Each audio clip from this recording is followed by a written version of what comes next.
We are live. Guys, today's topic is the real war. First of all, I've decided to take the live streaming up a notch. So I'm using some streaming software and I'm streaming to multiple platforms at the same time because, guys, I think it's time. I think it's time that I take this a bit more seriously and start talking about some things that really matter in the world at the moment. So, all that to say, learning as I'm going, there could be some technical hiccups. Let's see how Instagram's doing. Oh, that's what it looks like on Instagram, huh? All right. So, guys, just bear with me for a second. All right, guys. So, on Instagram, we're on the horizontal layout. So, I don't know. Maybe turn your phones and maybe it's going to look different. Also, guys, if there is any sound quality issues, please let me know in the comments. I'm just getting familiar with this streaming software. So, let's see how all of this goes. Great. So, guys, talking about the real war. First of all, what has motivated me to take this topic today? In the last week, especially, there's been a lot of stuff coming out online that is quite dramatic, quite divisive. Charlie Kirk got killed during a political speech or something like that at a university. To be honest, I hadn't even heard of him before I saw the news, and then I realized that okay, he was kind of a big deal in some circles, especially in some political circles. I'm not going to talk about that very much. I'm not going to talk about my opinion on that. That's just an example of something that's happened in the last week. Can I show comments on stage? Okay, great. Now I should be able to see your comments if they come in. Right. We have Blue Sky, which is basically the left version of Twitter, and we have Twitter, which is or X, which is more right leaning. It's harder and harder to find um, actual news that's in the middle. By the way, I have breaking news as the icon there. I don't know why. I just thought it was cool. So it's harder and harder to find news that's actually in the center, in the middle. But my argument is, guys, even if we found the news that's somehow more center and not politically aligned to the left or to the right, does it really matter?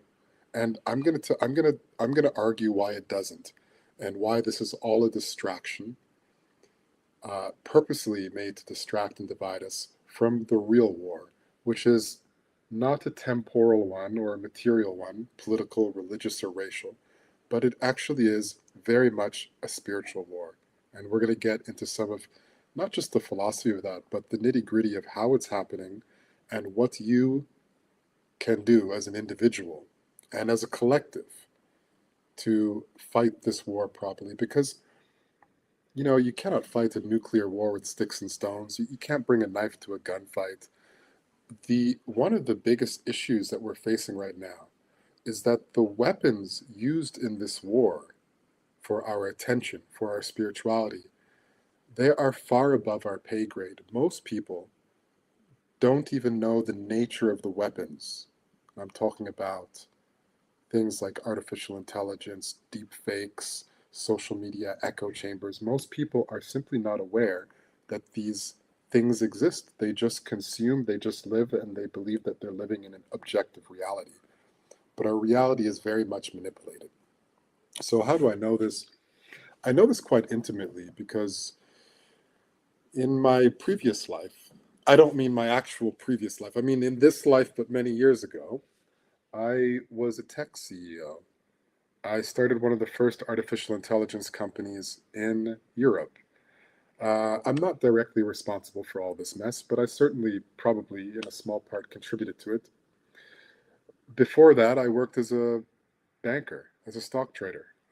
So I'm very familiar with financial technology and the financial devices that are used to manipulate reality. So I know how financial instruments are used to manipulate reality. I know how technical instruments are used to manipulate reality. And finally, now I'm a yogi and I'm a nomadic yogi. So I can fit into the neo hippie circles. I can chant mantras, and that's who I am now. But that's not who I always was. So I'm a valuable asset in this war because I know of, and in some cases even invented, some of the weapons that are being used. We're going to get into that into a moment. We're going to get into a lot of stuff in this live stream because I've also decided I'm going to change how I approach things. You can kind of see by my layout, it's a bit more professional. Hey, if I go back into the feed in Instagram, uh, there are times, I was doing a live feed on my phone, taking a piss on the beach. That's not going to change. But I think it is also important to talk about some real things that are affecting us. So that's what we're going to do. All right, let me just check some of the technicality stuff. Okay, got some comments coming in on Instagram. Um, Great, clean audio, no disruption. Thank you, man, for the feedback. I appreciate that. As I said, this is my first time with this set up, so I just want to make sure everything's working all right. Seems that way. I am also, I guess, I should be live on YouTube as well. Let me check that. I have no idea. And I should also be live on X. Great. So, yeah, I'm using this third party software again in an effort to take this a lot more seriously. But this is my first session doing this, but it's going to be the first of many, and I'm going to get into that a bit later. Okay. Looks like I have some comments coming in. So live viewer comments show up, blah, blah, blah. All right. All right. Can we see some comments? Can't post comments to some destination. I don't know. Technical stuff. That's fine. Fine. That's fine. Getting some comments saying, come to Himachal Pradesh. Yeah, I will be there soon, actually. I'll be going to India pretty soon for a training, and I look forward to coming back up to that part of the world, sir. It is fucking beautiful. If you see some of my stories right now, my stories are in a series called Samsara, and there are actually a lot of scenes from exactly your part of the world. Very special part of the world. Okay, let's get right into it. The real war. So the real war is not religious. It's not Jew versus Muslim. It is not left versus right. It's not black versus white. These are all distractions. These are all projections of the root cause, the real war. The real war is a war for our attention. The real war is a war for our essence as human beings. Have you ever noticed that when you actually meet someone and when you actually talk to somebody in person, have you ever noticed how different that is from meeting somebody online, meeting somebody in the comments section, arguing over some rage bait or some clickbait? Like, I have people whose lifestyle I don't resonate with. What comes to mind? Maybe a guy who jerks off to porn 3 times a day and never hits the gym with skinny forearms. That is the kind of persona that I feel inside of myself. I don't like that kind of person. And yet, even at that extreme, when and if I meet that person on the street and we were to have a 5-minute conversation, I guarantee you, we would both leave that interaction feeling a lot better about each other than we would have had online. In-person interaction is so essential.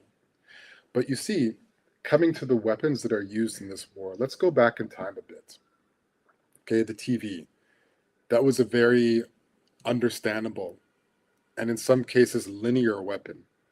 Why? You have a TV in the household, everyone gathers around the TV, you see stuff on the TV. It had to be regulated. The government had to come in and say, hey, you can only say this and this and this on TV. You can't use these words on TV. You can use these words. If there's an official government announcement or an independent press was a very important thing. So if you saw something on a major national news broadcast, you could assume that this was verifiable fact, but you could also watch commercials for certain products, and although they were regulated, in the back of your mind, you kind of knew that this could be a little bit of bullshit. Right? Maybe that's the 70s and 80s TV, right? Then came the internet, then came social media, and then came AI. And the sophistication of the tools, the sophistication of the weapons used against our consciousness have gone so parabolic that only very specialized technical people like myself have a chance of understanding what we're up against. It began in 2016 with the first time that Trump was elected. You guys might remember there was a big scandal with a company called Cambridge Analytica. By the way, they're one of our competitors. I was a CEO of another tech company at the time. And what they did was they basically hit the Facebook API, which is an application programming interface that allows you to extract the raw data of a platform. So on Facebook, they could extract things like, yeah, your birthday, gender, general stuff like that, but also super specific things like what movies you like, sexual orientation, and even more specific things that you can do using the AI that was popular at the time. So just very sophisticated mathematics. For example, they liked these 3 videos, scrolled past these 2, and commented on this one. And they could use that information to create hyper specific clusters and organizations and subdivisions of people. It was the first time that was ever done at scale. I know this for a fact because I was working in the same field, but applying it to a different use case. So they came out and did this, and basically they were able to very narrowly target potential voters for Trump. So Trump campaign paid them 5 million to do this analytics. Now, at the time, I was reading it as a CEO and I was like, there's nothing wrong going on here. Right? They're just doing math. But the problem is that the math they were doing was so out of the scope of perception and understanding of normal people that the election results hit them completely like a tidal wave, completely by surprise. And guys, this was 2016. This was 9 years ago. And I'm telling you, so the sophistication of what they did in 2016, for me, is still understandable. It's still a deterministic mathematical algorithm. It's simple, in my opinion. What we are doing now, the level of technology that we have right now that we deploy on the masses, would have been our wet dream in 2016. We didn't think that where we are now in technology would even be possible in our lifetime. I have to stress that, guys. I have to stress that. AI technology has advanced so quickly that nobody could have predicted it, not even the cutting edge experts like myself 10 years ago. 10 years ago, myself and my colleagues and my competitors were talking about the actual world we live in now as a science fiction hypothetical that maybe could happen in the next 50 years in our lifetime if we're lucky. Nobody could have predicted November 2022 when the first ChatGPT came out. This dream of artificial and general intelligence is, for all intents and purposes, here. So 2016 changed the world with a possible basic AI election interference, you could say. I still don't think anything bad was with the technology. I don't think anything nefarious occurred. You can watch the Netflix documentary and find out for yourself, make your own opinion. But what I will say is that even then, the level of technology compared to the level of people's understanding, it was a huge differential. Now, here's the thing. Here's the scary thing. The technology has gotten, I shit you not, 10,000 times more advanced than 2016. And I'm not taking 10,000 as a number out of the air. It's literally 10,000 times more advanced. And people, I think we can all agree, have not gotten smarter. So people's intelligence and people's understanding and perception of the world around them has, if anything, decreased, not increased since 2016. And AI has done the exact opposite. In the real war that we're in the spiritual war that we're in, this puts us at a disadvantage that is orders of magnitude greater than the one that happened in 2016. So I know a lot of my followers and listeners are non-technical people. And that's okay. God bless you, because you're focused on other things. One of the reasons I've decided to take streaming more seriously is that I do believe I'm well positioned to assist in this chaotic time period. I understand the war, I understand the warfare, I understand the tools, and I understand the spirituality, the side of which that we are on, expansion, consciousness. I must also admit that, coordinated or not, there does seem to be some erosion, some pressure, some negative pressure to that. So if there's a trajectory for expansion, there does seem to be a pressure for compression, for contraction, for control, for tunnel visioning us to a certain outcome. And that is the war that I want to help fight. So let's talk about some things that are going to help us understand and ultimately win this fight. I don't think the fight is lost. I'm not black-pilled. If anything, I'm a realistic white pill. I'm an optimist. I believe in the future, but I don't think it's going to be easy to get there. I think we're going to actually have to do some work. But that's okay, right? Never been afraid of hard work. Okay, normies, let's talk. First thing we're talking about is the dead internet theory.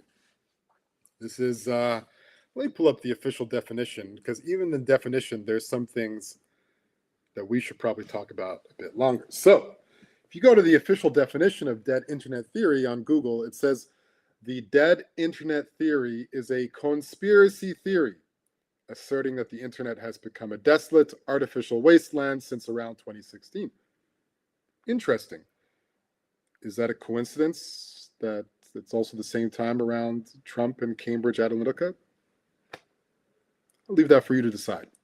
First thing I want to point out here is that any time nowadays that you see the term conspiracy theory, reread it and do your own research.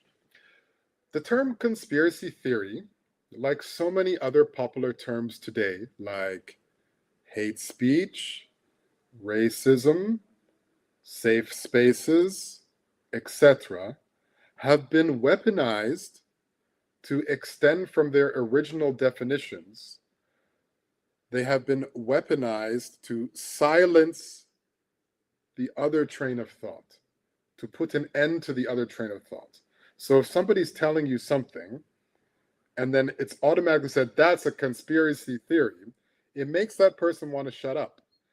And so the side that has a vested interest in you shutting up is motivated to use the term conspiracy theory because it's going to help the other side shut up.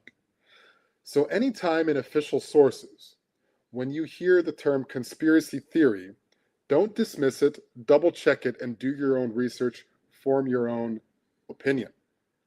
Obviously, there are some things that are actual conspiracy theories. I can think of some right now. I don't know, flat earth theory. It's very likely a conspiracy theory because you can just verify for yourself, right? It's kind of obvious, I think, that the earth is not flat. But the dead internet theory is not obvious. Who researched that? Who debunked that? Who determined that that is a conspiracy theory? And who has a vested interest in people believing it's a conspiracy theory? Because look, here's the theory. The theory is that bots dominate web traffic, algorithms manipulate perception, and AI creates mass-produced content. All of that is true. All of that is true. And not only on the internet, also in the financial markets. Bots dominate volume in the financial markets. Bots do dominate web traffic. That is true. Algorithms manipulate perception. That is true. That's been true since 2016. And that's only gotten more true. We have echo chambers based on what we like, comment on, not even that. If we just pause on a post, the algorithm recognizes that that caught our attention. It's going to show us more stuff. So it's going to manipulate our perception. Of course, that's an echo chamber. AI creates mass-produced content. Absolutely. Anytime you see a double hyphen or a long hyphen in somebody's tweet or Instagram caption, that is AI generated. Hey, I don't use AI for any of my stuff, but I use AI to help me plan what I want to post and how to schedule it if I wanted to, or if I had a different type of brand, or if I was selling something else, I could easily use AI to mass produce content. And we see a lot of that. I'm going to get to that later, not trusting any video. So why wouldn't it be true that AI creates mass produced content? So on the one hand, this official definition is saying it's a conspiracy theory. On the other hand, the core claims of the theory are all factual. So guys, do your own research. So dead internet theory. How is that relevant? Yeah, guys, it's true. The internet isn't what it used to be. It is mostly bots. Okay. Bots that are controlling our perception, algorithms that are controlling what we see. And so, how is this contributing to the war against us? Because even if it's AI produced content, the emotions that they're conjuring in us are real. The anger, the hate, the love, the jealousy. And you see, the thing is, the greatest power that humans have is what we focus our awareness on, what we give our attention to. If we focus on a certain emotion or a feeling, we become that feeling. We've known that for some time. The difference is that the powers that be have weaponized that. They're like, if we can control how they think and feel, then the power of creation that they would normally have for themselves or within their community, we can now harness that. We can harness it not only to convince them to buy things, but we can also harness it to shift political momentum towards one candidate or another, towards one topic or another. It's all planned. So, dead internet theory, guys, be wary of scams. And that's actually the next thing we're going to get to. So, dead internet theory is like basically assume anything or anyone you're interacting with online is either a bot or a fed until proven differently. Okay, that's the safest bet. Don't take anything too seriously. Do not trust any video. Deepfakes. Guys, I was just talking to a friend the other day. Now, this friend is around my age, and he's very intelligent, and he's a professional. And he told me about these videos he's seeing on Instagram. Okay, the videos are like,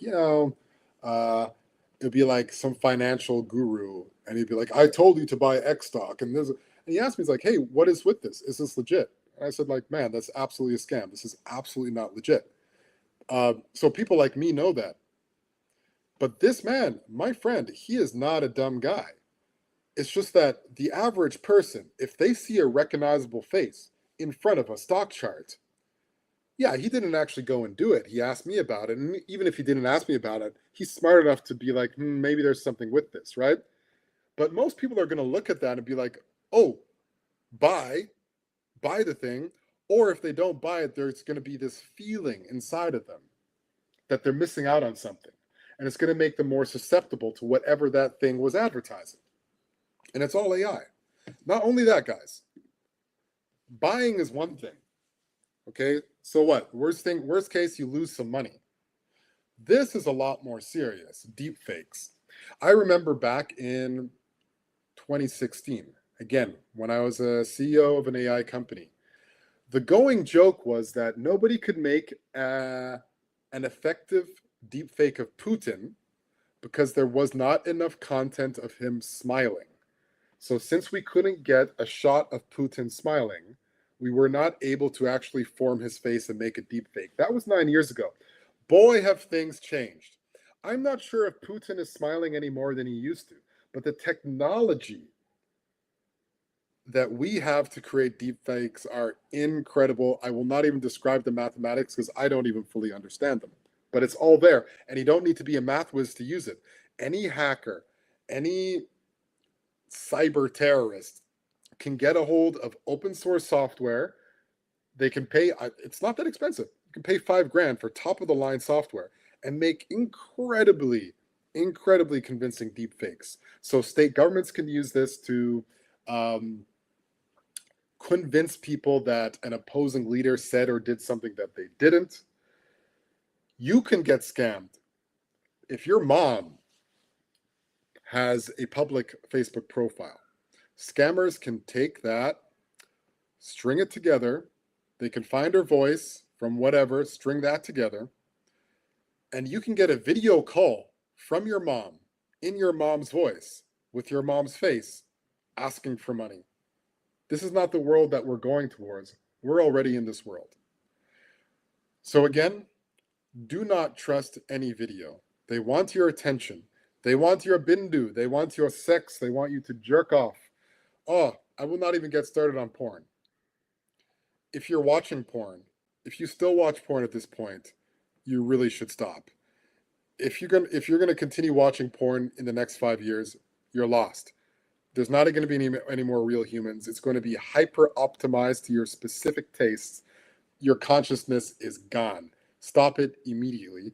I know that sounds hard, but I'm going to get to that in a bit because I'm just going to go over a few more points of like what you should do, how the weapons are looking. And on the very last point, I'm going to tell you how I'm going to try to contribute to the solution to all of this.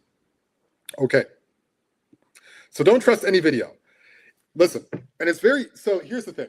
If you look at all of the videos that you see online in a neutral kind of way, if you have no opinion, you're less likely to be tricked. But if you're already on a side, if you already want to believe something, it's much easier to convince you of something. If you are pro-Palestine and you see a video of the IDF doing something that you think they're probably doing, and that just fuels your opinion to be pro-Palestine even more, why would you fact check that video? It already aligns with your belief system. This goes back to the danger of having beliefs in the first place. So especially be skeptical of videos that you agree with or that bolster your existing belief system.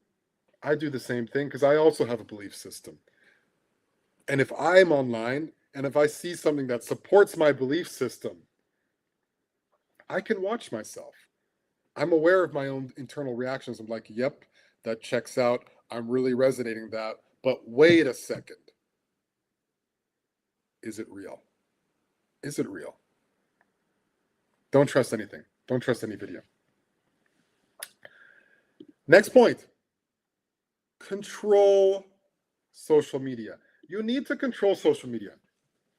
In 2025, everybody needs to have a social media control plan. What I mean by that is there is a statistic that the average person checks their phone once every 6 minutes. This has to change. Social media, if left unchecked, it's incredibly erosive force. Okay, maybe I'm dating myself, but like, fuck. Mental health and all this shit is such a big topic in today's world because like between 20 to 30s, everyone's talking about mental health awareness, blah, blah, blah. They're like, oh, why is anxiety so common? No, no, no. Guys, there's a really obvious reason why anxiety and mental health is such a big deal now. In 2007, Steve Jobs introduced the iPhone. That's why. You cannot expect an entire generation of people to grow up on the internet in this position and not have mental health problems.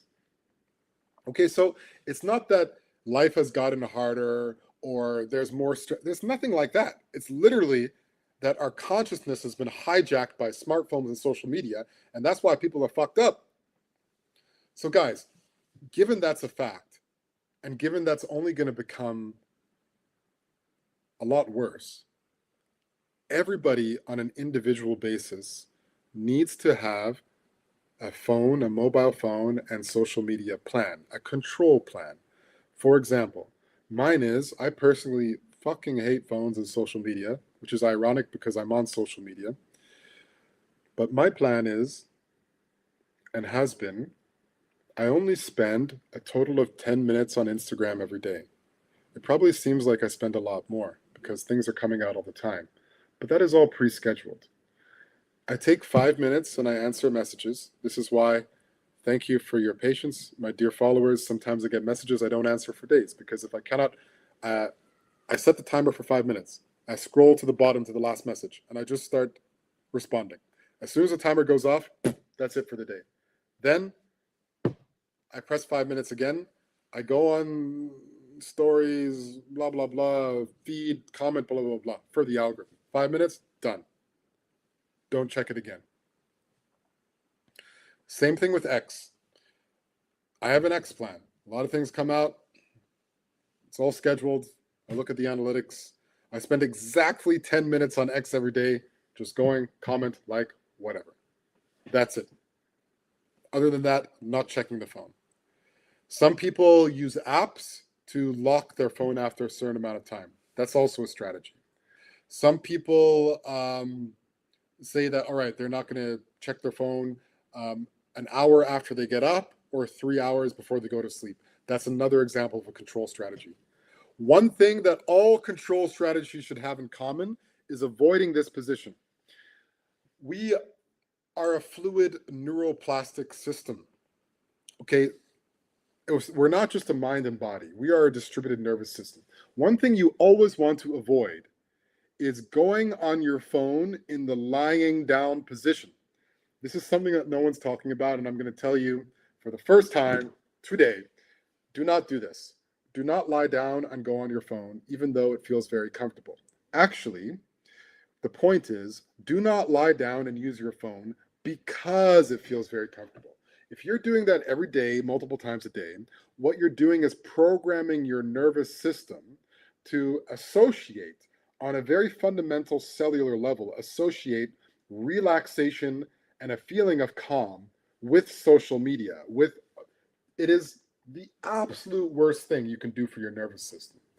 In my 10 minutes a day of social media, I make sure that I'm sitting in an erect position so that my body and my nervous system understand at a cellular level that what I am doing is work. It is not relaxation. We do not relax and go on social media because social media is not relaxing. It feels relaxing on the surface level. We can spend so much time doing it, so we're like, yeah, it must be relaxing. But our entire nervous system is firing in ways that we cannot imagine, and that's why anxiety and mental health issues are so prevalent today.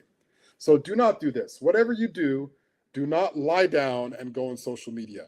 If you must go on social media, which I think we all have to some extent, sit up. Sit up on a chair, sit on the ground, sit on the couch at least, so that at least on some nervous system, neuroplastic, cellular level, your body understands that we are not having fun. We are checking our messages, we are checking information, then we put it down, we do other things to relax. Good. Guys, so we've talked a lot about now this, doom and gloom and all the stuff that's going on in today's world and the tools and all this kind of stuff, pretty dark shit. It's necessary to preface where we are before I get to some sort of outline of a solution. But now that's what we're coming to, guys. We're coming to that now. Coming to the solution part. So how do we actually get out of this? How do we get out of and fight and get out of the mess that we have created for ourselves? The first thing is, in real life community, my goodness, guys, it's back to the basics, it's back to the basics. And I know it's kind of corny. It's gotten kind of corny, kind of cliche, especially after the whole NFT craze in the last crypto cycle, where the selling point was in real life community. But that's not what I'm talking about. I'm not talking about that kind of bullshit. I'm talking about the real, like, earlier in the stream, I talked about how different it is to speak to somebody in person as opposed to speaking to that same person online, even if someone that I don't care to speak to.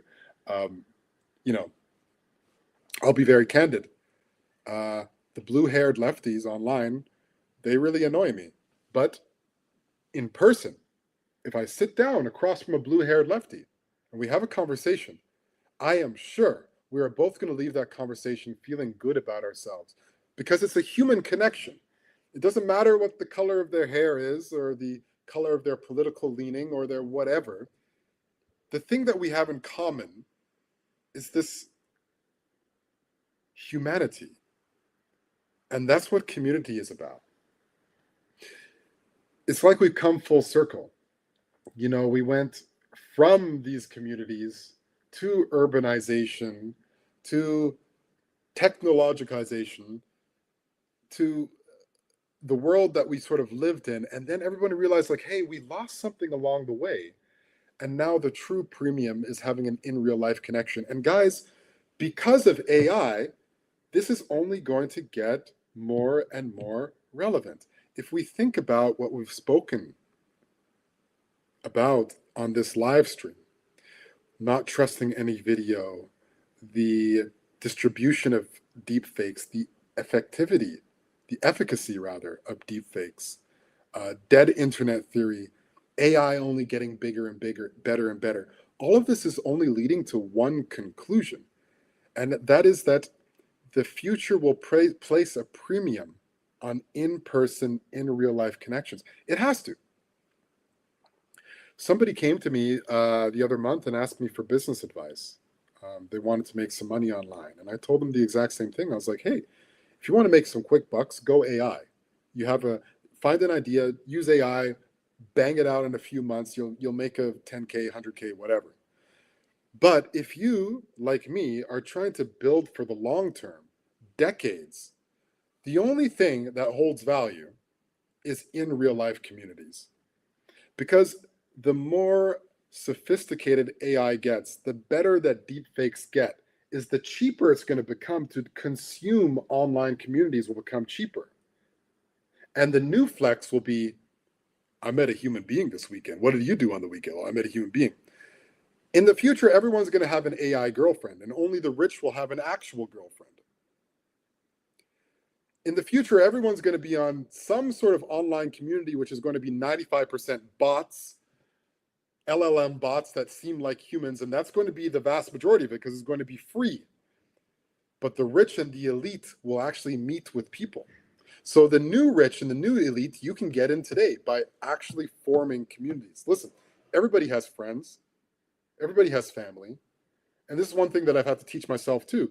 Take out time in the day to actually reach out to family and friends. If they live in a different spot, do video calls with them. Take that seriously.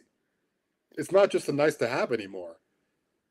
Very soon, it's going to be the most important thing we have are the actual people that we know on this planet, the actual people that we're able to meet with, to speak with in person. And to take it a step further, community means living together. Community means food, clean food. There's so many different avenues we can take this. If you have children, raising children together, living off the land.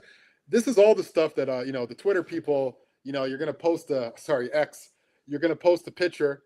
It's going to be some cabin in the woods and there's like a steak and then eggs. And they'd be like, could you live like this for $1 million a year? And the answer is always yes. That's why it's clickbait, because everybody wants to live like that. Everybody I know who's at my level of life, you could say life, freedom, wealth, whatever you want to call it, they're all thinking the same thing. No one's thinking about how to make more money, no one's doing that. It's the poor people that are doing that. The people that have already made it, we're all thinking like, we need to buy land. Let's get together. Where do you want to buy land? Let's get together. We need to start building. And it doesn't matter what your socioeconomic standing is. And everybody at some level can do that. It's just about where you put your attention and where you prioritize. Everybody has friends. Everybody has somebody that they know. After you finish watching this live, schedule a call with them. This person, these people will become your most valuable assets in the next 5-10 years. You do not want to be without real people in your life. It's so important. Personally, my plans are to buy some land and build a giant fucking pyramid to meditate in, and then I will throw retreats and have a community and teach Kundalini yoga. Which brings me to my next point: go inside. My next and final point in this live of how to combat the spiritual war that we find ourselves in is to go inside. This, in my opinion, is even more important than community, because if we do not do the internal work and we get together as a community, well, that's what we've been doing. And the community falls apart at some point or becomes, what kind of community is that? Wall Street is community too. The AI tech industry is a community too. But what's missing is the self-knowledge. So everything that we build, including community, has to come from a standpoint of self-knowledge. So I say something like, go inside, and most people would be like, well, how? And this is how I can contribute to this spiritual warfare. Because when it comes to going inside, this is my tool set. This is what I want to share with the world. This is why I have decided that every week, in addition to doing a talking live stream like this one, where we talk about something or teach something or discuss something, I am also going to do a second live stream at some point of the week. I'm going to pick a day and a time, and I'm going to keep that day and time, and I'll announce it, where I do a practical session, a free class where I teach one of hundreds of techniques that I know to explore the internal landscape of the mind, of the body, coming from asana, pranayama, mudra, bandha, kundalini. My specialty and my passion is Kundalini yoga and meditation. But, well, I've gone through a lot of different stages, through pranayama, breathwork, mantra, measuring brain waves. It's been my hobby for over a decade, exploring the internal landscape. And I think I have a lot to teach and to offer people. I have a course that I've just launched 6 weeks ago called The Way. It's a paid course. It's a subscription course. It's currently $3.99 a month, and I update it every week. And I go into very detailed lessons, and there's a community in there, and that's fine. It is a plug. Yeah, you guys can go, fine. But even if you don't want to pay for that, no problem. No problem. I don't need the money. I just do that so people can buy something if they want to. And yeah, I will do this for free. Once a week, you will get me for free. For an hour, I'm going to teach you how to do something, and I'm going to guide you through it. And if it resonates with you, practice it every day. And I'm going to do something like that every week. And believe me, there's so many things. The inside world is as complex and as expansive, bountiful, mysterious, and powerful as the outside world. When we look at the outside world, and I mean like the fucking universe, and we see like nebulas, space, time, all this weird shit, like I'm telling you, as above, so below. By mathematical symmetry, we must have equal number of layers inside as we can perceive outside. And we can't even perceive all the layers outside. There's so many mysteries outside that we can never explain, like what happened before the Big Bang. I don't know. But you know what? The internal world is just as complex, and we have the power to get to the answer because it's inside of us. We don't have to look anywhere. We have to look inside, but we have to look inside so deeply that we get to sub-Planck distance and slip through the mesh of the simulation. This is inside. I have always thought, even before I was a yogi in this life, I have always thought that yoga, when properly executed, in 1,000 years will replace space travel. We were never meant to travel space in spaceships. I mean this literally. We're meant to travel space using internal technologies. And this is what I want to teach people once a week for free. And of course, more details in my course. And in the future, in real life, in my giant fucking pyramid. So this is my announcement. There's going to be a new live stream where I teach you stuff every week, something new. Come join, it's going to be awesome. Because when I say go inside, you'll be like, well, how? And I'm going to teach you how, for free or for paid, whatever you want, but for free. Because I think this is just something listen, I have the skill set, I don't need the money, and I want to help people. So it's just really that simple. There's no motivation other than that. Go inside, I'm going to teach you how. But because it's a live stream and I said go inside, I feel like I should at least teach you something. So, guys, until my actual live stream where I teach you some specific technique, for now, take out your phone, set the timer for 30 seconds, only 30 seconds. Set the timer, press start, close your eyes, watch your breath. As you get distracted from your breath, bring your attention back on the breath, only for 30 seconds. Do that every day until my next live stream where I show you something different. So if you make it to this point in the live stream, thank you for watching. That is your homework.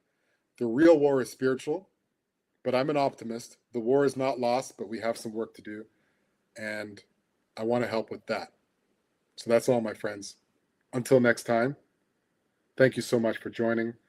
Don't forget to like and subscribe only to your direct experience.